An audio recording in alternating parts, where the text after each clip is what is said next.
नमस्कार, आप live cities देख रहे हैं। बिहार में कैबिनेट विस्तार के बाद अब राज्यपाल कोटे से विधान परिषद के लिए होने वाले मनोनयन की सुगबुगाहट तेज हो गई है।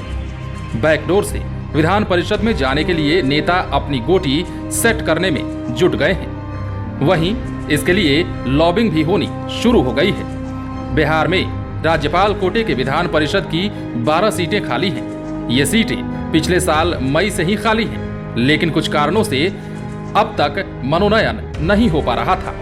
वहीं सीएम नीतीश कुमार दिल्ली दौरे के दौरान पीएम मोदी सहित कई नेताओं से भी मुलाकात कर चुके हैं, जिसके बाद अब सहमति बनती दिख रही है। विधान परिषद की 12 सीटों के लिए लॉबिंग तेज। बिहार में एनडीए के घटक दल बीजेपी और जेडीयू के नेताओं ने अपनी दावेदारी के लिए पूरी ताकत झोंक दी है। नेता किसी भी तरह विधान परिषद पहुंचने के जुगाड़ में है। कहा जा रहा है कि बीजेपी और जदयू को इसमें से 6 सीटें मिलेंगी। हालांकि एनडीए में शामिल जीतन राम मांझी की हम और मुकेश सहनी की वीआईपी भी अपनी अपनी दावेदारी पेश कर रही है। वीआईपी हम भी कर रही दावेदारी। मंत्रिमंडल विस्तार के बाद वीआईपी की नाराजगी भी सामने आ चुकी है। इसे लेकर मुकेश सहनी दिल्ली जाकर गृह मंत्री से मुलाकात भी कर चुके हैं। हालांकि बाद में उन्होंने किसी तरह की नाराजगी से इनकार किया है। उधर हम के प्रमुख जीतन राम मांझी भी एक सीट पर अपनी दावेदारी कर रहे हैं। उन्होंने पहले एक मंत्री पद और एक एमएलसी पद की मांग की थी। कैबिनेट विस्तार में उनको जगह नहीं मिली, लेकिन एमएलसी पद के लिए वो दावा कर सकते हैं। हालांकि इसमें भी गुंजाइश कम ही दिख रही है। मंत्री जनक राम और अशोक चौधरी के लिए सीट रिजर्व।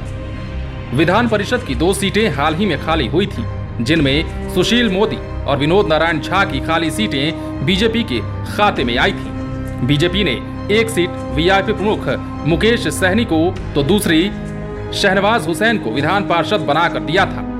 शहनवाज मंत्रिमंडल विस्तार के बाद मंत्री बनाए गए हैं। इधर नए मंत्री बने पूर्व सांसद जनक राम फिलहाल किसी भी सदन के सदस्य नहीं हैं। ऐसे में उनका बीजेपी कोटे से मनोनयन तय माना जा रहा है। यही स्थिति जेडीयू से मंत्री बने अशोक चौधरी की भी है। उनके लिए भी एक सीट तय है। बीजेपी जदयू में माथापच्ची तेज। बीजेपी के कई नेता विधान परिषद जाने के लिए नजरें गड़ाए हुए हैं। कई ऐसे नेता भी इस बार विधान परिषद पहुंचने की फिराक में हैं, जिनका विधानसभा चुनाव में टिकट कट गया था।